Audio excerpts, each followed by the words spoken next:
You can let him listen to what she's got to say. Do you understand me?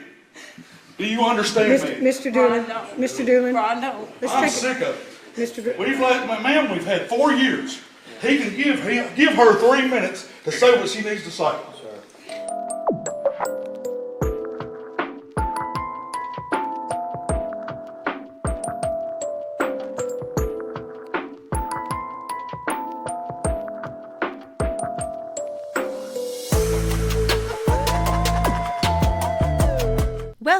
Welcome back. I'm Cassie, and this is A Wicked World. The story I have for you today is about a little girl who was viciously attacked while she was at a football game. And this was a place that she had been before, and there was a ton of people around who she knew, including family and friends. But the perpetrator took the opportunity anyways to brutally attack this poor little girl. This is the story of Gabriella Doolin.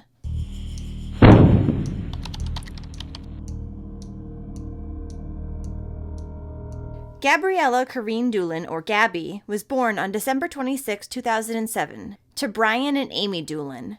She had 2 brothers named Alec and Chance, and the family lived in Adolphus, Kentucky. Gabby was a 2nd grade student at Allen County Primary Center. She was said to be a sweet and loving child who also loved bright colors, which were said to perfectly suit her personality. Gabby loved cheerleading, balloons, parties, and the color pink. When Gabby's 14-year-old brother Alec got picked to be on the Cowboys football team, Gabby decided to join the cheerleading team to support her brother. On November 14, 2015, the 7-year-old attended the game at the Allen County Scottsville High School along with her cheerleading squad. Gabby's mother and father were also at the game to cheer on their son as he played. Her mother Amy was sitting on the bleachers and her father Brian was helping to work the concession stand. So as Gabby's mom Amy was sitting on the bleachers watching the football game, around 6:50 p.m., some of Gabby's friends suddenly ran up to her and asked if she knew where Gabby was.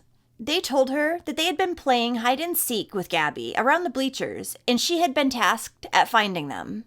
The little girls had been hiding in the bathroom for quite some time, but Gabby never showed up looking for them. Amy had not seen her daughter since she had gone to play with her friends. So worried, Amy immediately got up and began to look for Gabby. And when she couldn't see her anywhere, the upset mother went over to the concession stand where her husband Brian was stationed. They then used the intercom to announce that Gabby could not be found, and urging her to come to the stand. But when the little girl did not turn up, a search team began to look for her at halftime. When this failed to locate Gabby as well, her frantic parents called 911. And when police arrived, they stopped the game and ushered everybody into the school's gymnasium. Then, not even an hour later, at 8:10 p.m., Gabby's partially clothed body was found, only about 400 yards away from where everyone had been watching the football game. Her body had been dumped into a creek, face down, in a wooded area behind the school. And it was only about 25 minutes since she had disappeared. When Gabby was found, her foot was missing a boot, and that would be found later, about 20 yards away from her body. There were blood smears as well as other biological evidence found at the scene, including a blood-smeared leaf that was bagged by police and brought in for DNA testing. With everyone who had been in attendance at the game now in the high school gym, police asked them to provide any information they might have about the crime. And detectives conducted interviews with almost everybody who had been at the game and asked them if they had seen anything suspicious. Police were given the name Timothy Madden by multiple people. Now, Timothy was a 38-year-old married ex-construction worker who had 5 children of his own, and he had been at the game that night watching his son play football. So shortly after midnight, police accompanied Timothy to his Scottsville home. He was very compliant with officers and agreed to an interview with them, as well as provided them with the clothing he had been wearing that night. The odd thing was that after Timothy had taken off his clothing, he did not put on any more clothing. Rather, he sat down in his underwear to speak with police. Timothy also allowed police to take DNA swabs from him. When Timothy had retrieved his clothes and handed them over to police, one officer remarked that there was blood in the crotch area of his pants, as well as on the zipper and his underwear. This accusation agitated Timothy, and he told police officers that they were crazy, and he didn't know what it was on his pants, but it was not blood. Timothy maintained that he had absolutely nothing to do with Gabby's murder. In the days that followed the little girl's murder, the community waited for an arrest to be made. The sheriff also increased security at schools until a suspect had been put into custody, and pink ribbons were put up all around the town in memory of Gabby. On November 20th, 5 days after police had originally taken Timothy's clothing, the DNA test results came back. It revealed that blood belonging to Gabby had been found on Timothy's clothing.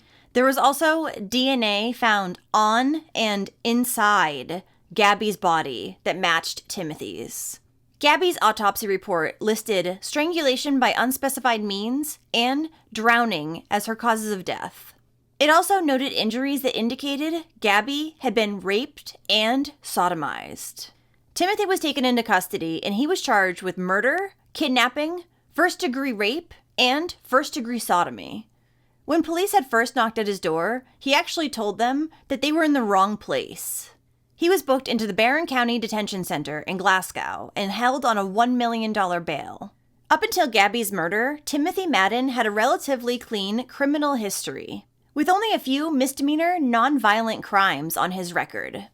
So he was probably just really good at hiding his crimes, is my guess. You don't usually just go from not committing crimes to that. Timothy would also speak with reporters to further proclaim his innocence. He told them that he had seen Gabby the night of the football game. She had been playing with a couple of other girls who had run by him while he was smoking his cigarette near the bleachers. This was about 30 minutes before she disappeared. He said he knew nothing else. Now, while Timothy and his family believed that he was definitely innocent, in a telephone survey done, 75% of Allen County residents believed that he had committed these horrible crimes against Gabby. This belief prompted a judge, who said that this crime was the most horrendous he had ever seen in Allen County, to move Timothy's trial to another county. And while the prosecutors were arguing for a neighboring county, Timothy's defense attorney wanted the trial held even further away for a more unbiased jury. Now, Brian and Amy Doolin, Gabby's parents, actually knew the man who had done this to their daughter. In fact, Brian had graduated high school with him only a year apart, and the two had been acquaintances. In addition, Timothy had a daughter who cheered on the same team as Gabby, so Gabby would have trusted him. She was around him during practices and all the games. That night, he had also been sitting on the bleachers close to Amy Doolin, so he was likely waiting for the perfect time when Amy wasn't paying attention to grab Gabby. Brian Doolin remembered that the night they were searching for his daughter, he had actually seen Timothy walking up the fence at the ballpark next to the high school. It was dark out, so Brian was not able to tell who it was, so he yelled out to the man. Timothy yelled back that he was helping to look for Gabby, and at the time, Brian was so frazzled, he just assumed that that was another person who he had asked to help find his daughter. But it wasn't. It was Timothy returning from dumping Gabby's body, most likely. After Timothy's arrest, his 20-year-old son, Bradley Madden, was arrested as well for 16 counts of intimidating a participant in the legal process and 16 counts of third-degree terroristic threats. Apparently, Bradley had sent messages to some of the witnesses saying that police had the wrong man, and if his father does life, they will do life, watching their backs. And in another message that Bradley sent just minutes after that first one, claimed the arrest was a setup from hell and included threats to sue for slander. In a rage, he had also sent the police department a Facebook message saying, "I am coming for you." Probably not your best idea. As a side note, unrelated to Gabby's murder investigation, Bradley would actually be arrested again in 2016 for 4 counts of statutory rape. So Timothy's trial was scheduled for February of 2018, but it kept getting pushed back for one reason or another. A few months before Timothy was finally going to face a jury and possibly the death sentence, his attorney came out and said that the case was not as open and shut as it looked. Defense attorney Travis Locke claimed that police had been desperate to solve the horrific, high-profile case as soon as possible. So they had focused on his client, who had no history of violence or sexual misconduct. This, he said, had excluded more likely suspects. Timothy's defense attorney also tried to claim that there was no evidence that Timothy's clothing had any blood on it from that night. In addition, he said that the clothing Timothy had worn the night of the football game did not appear at all dirty or damp. Even though Gabby's body had been found in a creek, in a wooded area, that was full of damp, leaves, and dirt. Timothy's defense attorney also said that no witnesses said that they had seen Timothy with Gabby that night, and some had identified a different man altogether, one with a long beard and a brown coat. Some witnesses had said this man looked suspicious and out of place, and Timothy also claimed that some of the children that had been with Gabby that night had also seen the man and told police about it. And one little girl had told police that she had seen Gabby wearing pink being carried off by that other suspicious man. And some of the witnesses who had been shown a photo of Timothy Madden did not identify him as the person that they had seen. Another thing his defense attorney was saying, and this is probably just Timothy's way of covering up his crimes, in my opinion, but during the time that Gabby was missing, he had apparently sent numerous text messages with pictures of the game to his wife. And Timothy had also made a phone call during that time. But what about all that damning DNA evidence? Well, his attorney said that police had claimed they would have a 2-page DNA report back in about a week. They said this would definitely incriminate Timothy, but his defense attorney had not yet seen it. And he said this analysis could now take another several months. Timothy's attorney claimed that he had made numerous requests for the DNA reports over the past year, but he had been continually ignored. And the defense wanted this report so that they could see how strong the DNA evidence actually was, as well as how it had been handled in the lab.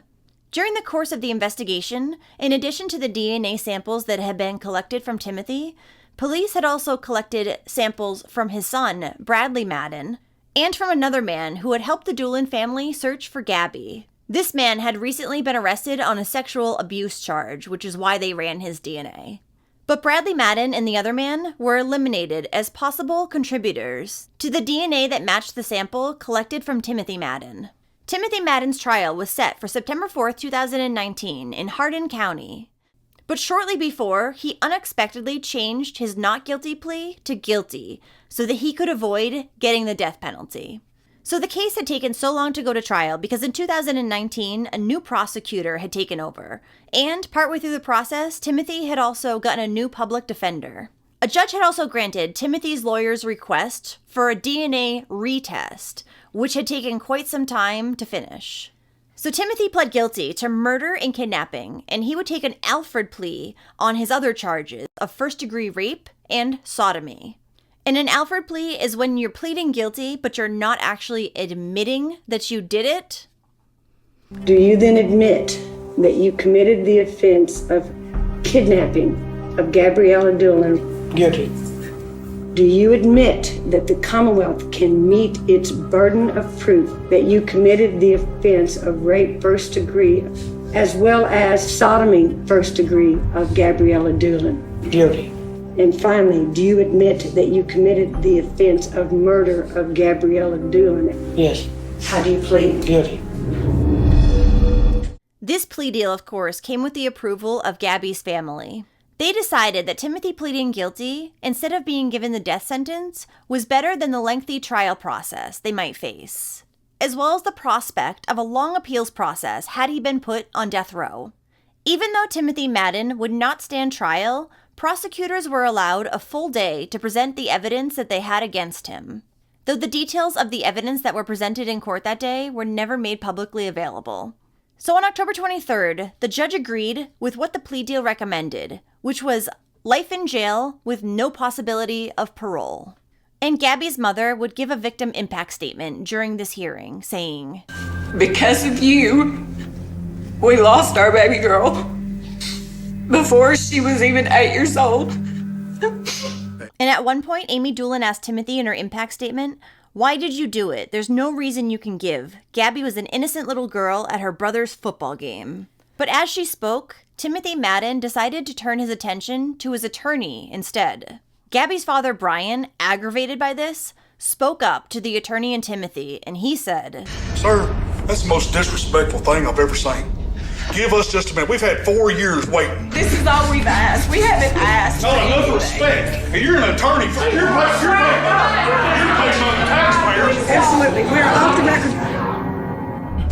Let's take a brief recess, if you'll please. 30 minutes. You can't give somebody 3 minutes to say something? We're in recess at this time. If you'll. This child deserves better than this. and after the short recess, Gabby's mother was able to finish reading her victim impact statement. And a family member of Timothy Madden made a statement on his behalf during this hearing. He said Timothy was a loving person who was always there for his family. Yeah, cool. Gabby's funeral was held on November 19th, 2015 at Scottsville Baptist Church, and she was then buried in Allen County Memorial Gardens. Members of the Scottsville community lined the streets holding pink and blue balloons to release as a hearse drove by carrying the little girl. Teammates and coaches at Allen County come. The team that we were playing the night that we lost my sister, they came and it meant a lot. When we left following the hearse that day, we were in amazement. It was a parade. I'd never seen anything like it. You know, for a funeral, the businesses had closed down, the people was out with balloons. There's Gabby t-shirts everywhere. That was all the way from the church to the graveyard. Her death affected so many in South Central Kentucky and nationally, and nearly 1,000 people contributed more than $40,000 to a GoFundMe account to help Gabby's family. And on the night of November 14th, 2016, a year after Gabby Doolin had been so brutally assaulted and murdered, more than 500 people in her community gathered for a vigil, alongside Gabby's parents, Brian and Amy, to honor and remember their little girl. Brian Doolin spoke and he said, "I ain't no speaker, but I have love in my heart. I've never endured anything like this. All I want to do is hold my baby. Hold your babies tight. I'd love to hold Gabby just one more time. Just hold her tight." The vigil that night included a pink balloon release, a moment of silence, and numerous speakers. And many of them stressed that the entire community would be standing behind the Doolin family. In November of 2020, Operation Gabby Doolin was put into place. This joint federal, state, and local operation was aimed at exposing child predators in the Kentucky community. There were investigations conducted in Elizabethtown and Louisville, which ended up resulting in multiple state and federal arrests. Gabby will not be forgotten. As you look behind me and you see the Kentucky State Police and you see our U.S. Attorney's Office and you see ATF and you see the Marshal Service and LMPD and E-Town Police Department, that's because we know how incredibly important it is to protect our children.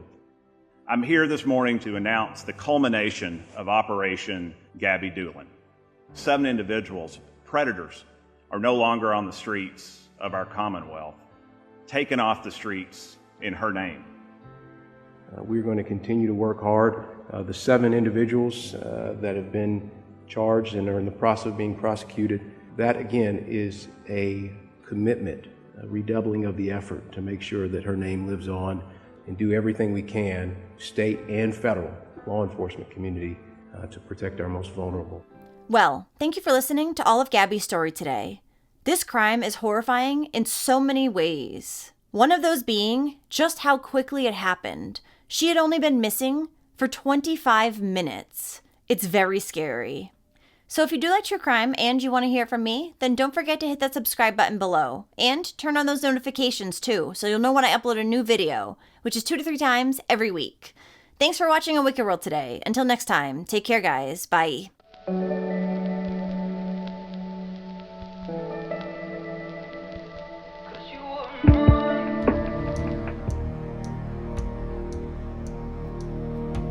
Thank you for being patrons of A Wicked World. Adina, Alana, Allie, Amanda, Amberly, Amy, Angela, Angie, Brandy, Brother Mike, Carrie, Catherine, Cecilia, Celia Cruz, Claire, Danielle, Danny J, Drew, Eric, Frank, Georgia, Haley, Hanorama, Hannah, Jackie, Jen, Jennifer, Josie, Kara, Christy, Kristen, Lori, Marion, Mary, Mel, Mimi, MJ Kelly, Neoma, Nikki, Owen, Ray, Robin, Sharon, Starlit Sky, Stephanie O, Stephanie T, Susan, Suzanne, Tamra, Tammy B, Tammy S, Tracy UK, and Whisper216. You guys rock.